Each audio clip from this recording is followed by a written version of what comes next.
We never made plans on Sunday when I was a child.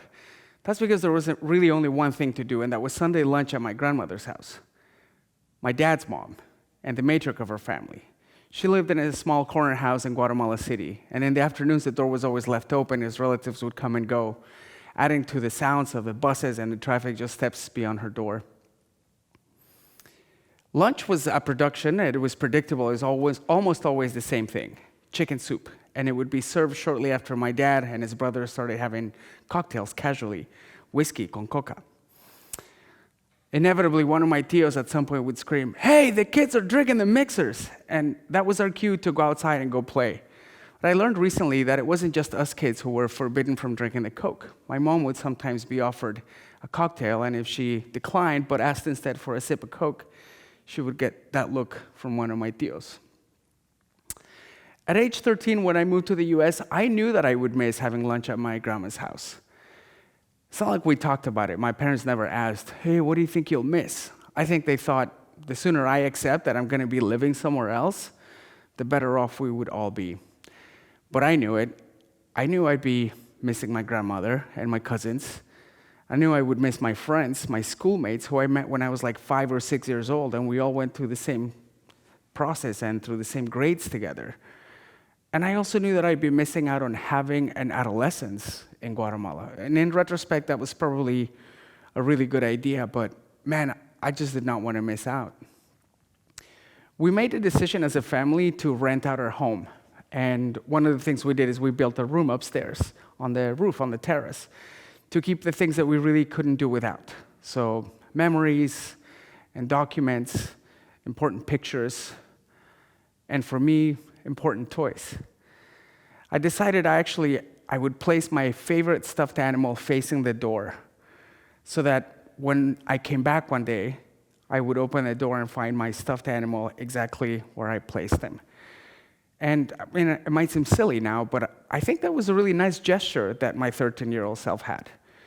Without the foresight, of course, that one day at 28 years old, things would play out exactly like that. I would go upstairs, I would open the door, and there, under all the dust, would be Benji looking right at me, just the way I had planned it.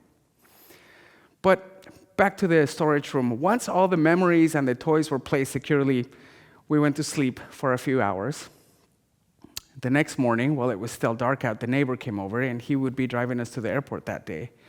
And what would be an otherwise unceremonious goodbye. That is, except for the moment in which I'm about to cross the line for security and I'm not allowed to come back, and I hear my name, Bernal! And I turn around, and my entire class is there. Everyone. All those little kids put on their uniform, came to the airport to say goodbye to me, and then they went to school for the first time without me. So that was it. We left Guatemala for a more peaceful life in Portland, Oregon. We left our war-torn country. And it would be 15 years before I would have the privilege or the right to travel back. And that day came, and 15 years later, when I traveled back to Guatemala, one of the first few things I wanted to do was go see my grandmother. I had a certain urgency about it. So I got a hold of one of my tios, and I said, "I want to go see Grandma." He dropped me off at her door, and he left as if he knew I needed to see her alone. So I walk in the door. After my cousin let me in, I walk in the door, and the first thing that struck me is how small this house was. It was unbelievable to me that all those people could fit in there and that we had so many games and adventures.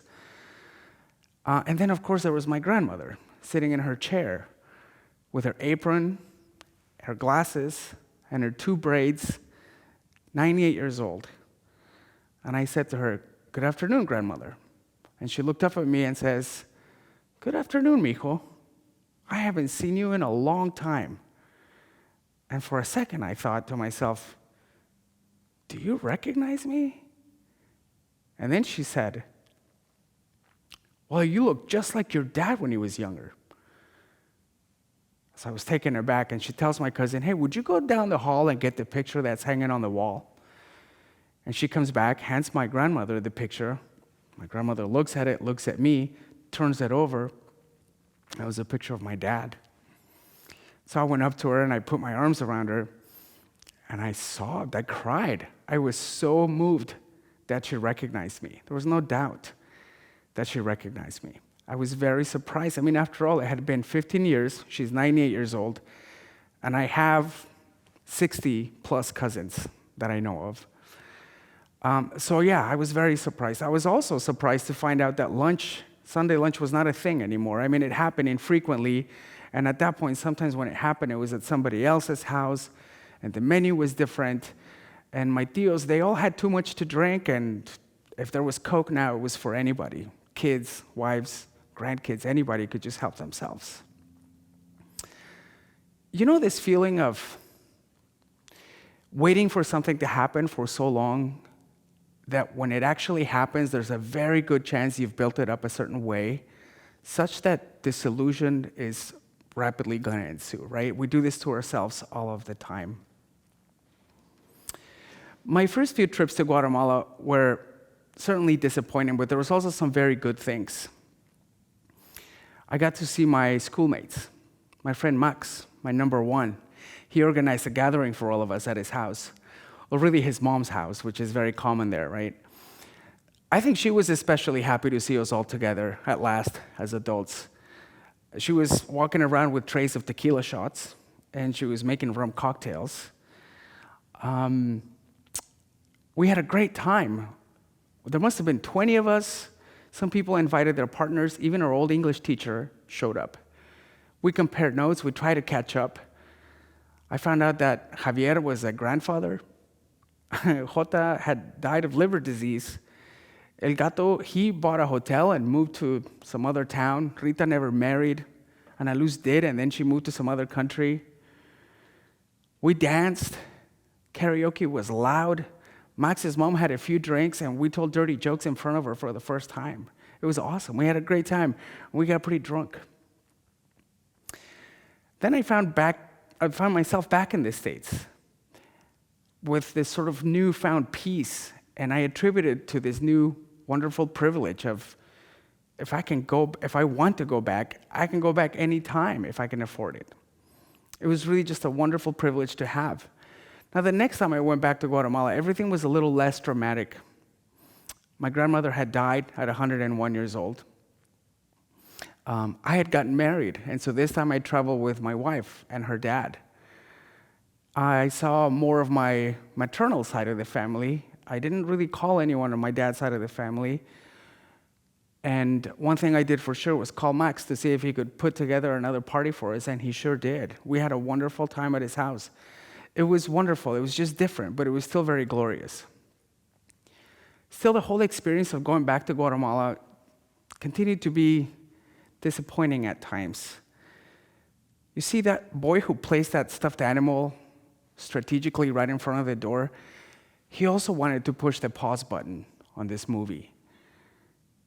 I wanted it all to be the same when I went back. I wanted time to be suspended. I longed for 15 years to go back to that time. Talk to anybody who has ever been displaced before, and they'll tell you. We long for things in a way that is different than just thinking of them fondly, just because time passed. We long for these things because time passed, and you had no choice but to get out of there. You had no choice but to flee. It's the element of lack of choice, right? There is something terribly unresolved about that. Imagine that you're digging in a grave and you hope that you won't find bones, or you keep digging, and then you do. So my last visit to Guatemala was in 2017. This would be an entirely different trip. This time, my wife and I brought our 2 young sons, and also my parents joined us. I didn't really call my cousins. I really didn't visit much family. I didn't go visit my old house. In fact, we had sold a house, and it had been turned into a hardware store. And I have no idea if Benji is still up there awaiting my next return. Well, it won't be happening. Instead, this time, we went first to the hotel in Guatemala City and to Antigua, which is pretty common. And once there, I asked my wife if she would mind terribly if I went on an adventure on my own, a solo adventure. She allowed it. I was looking for some personal meaning and some answers related to my work, and I kept up a journal. After being gone for a few days, I called my wife to plan the next leg of our trip and our next adventure, and the plan was that we would be meeting in the Caribbean side of the country, a place called Rio Dulce. Well, the plan was that we would all meet there in a couple of days. She would leave with the kids and my parents the following day. But as the conversation went on, it became very clear that she thought I would also meet her the next day.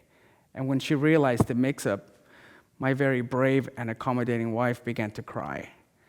And she said, "It's been really hard with the kids, even with your parents' help." And she also reminded me that we were all there to make memories together. And I said, "Look, this thing that you've allowed me to do is super important to me. I'm also in the highlands of Guatemala, in a total opposite place where you are, in the mountain region of the Cuchumatanes. And it's really very difficult for me to just find myself in the Caribbean tomorrow. I'm really sorry." And so we hung up. And at this point, I felt really bad. I reflected.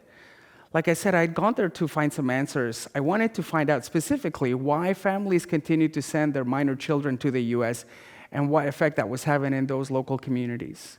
Community is really dear to my heart. See, my bloodline, my ancestry is actually from that part of the country. But the truth is, I think I'd found satisfactory answers. So then I proceeded to call everyone involved, hotel managers, private drivers, bus drivers, to see if there was any possibility that this could be done. And so the next morning, I woke up really early, and it was very, very cold. And I decided to embark on this adventure. It would take me 5 hours to get to a point where I could intercept their bus. And then together we would travel the following 2 hours all the way to the Caribbean. That is if there was no complications. And so for that reason, I decided not to tell her or anybody else anything. I also just wanted to surprise her. So I put on my hoodie and my pants and my hiking boots, and I got on the bus.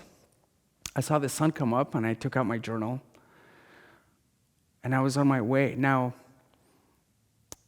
5 hours later, there I was, now in a very hot and humid climate, in a tank top, my pants rolled up, and wearing flip-flops, drinking a papaya smoothie, and stretching my neck out every 5 minutes to see if I could see a bus coming up. And eventually I did. The bus came up.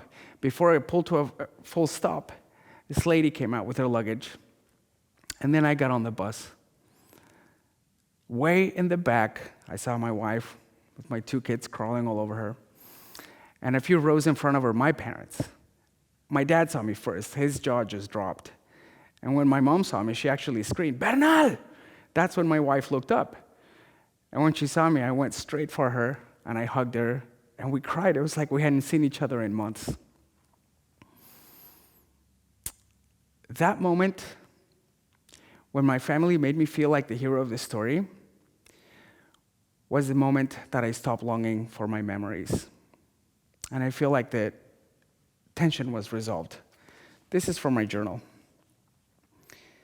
If I'm being honest, I needed to come here to find myself again. And this time, to also witness my sons feel this earth between their little toes, and to witness this air fill their lungs so that they too can feel complete. I needed this motherland to shower them with kisses, and I needed to come show them off to her and to say to her, "Look what we did. Look at these little angels who are also your sons. Do you see how happy I am? Do you see how much love there is?"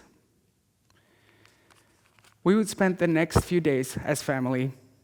Incidentally, Max and crew joined us in a corner of Guatemala that I had never been to. None of us had ever been to. We swam in the pool. We ate new foods. We played games. We caught fireflies at night. We laughed.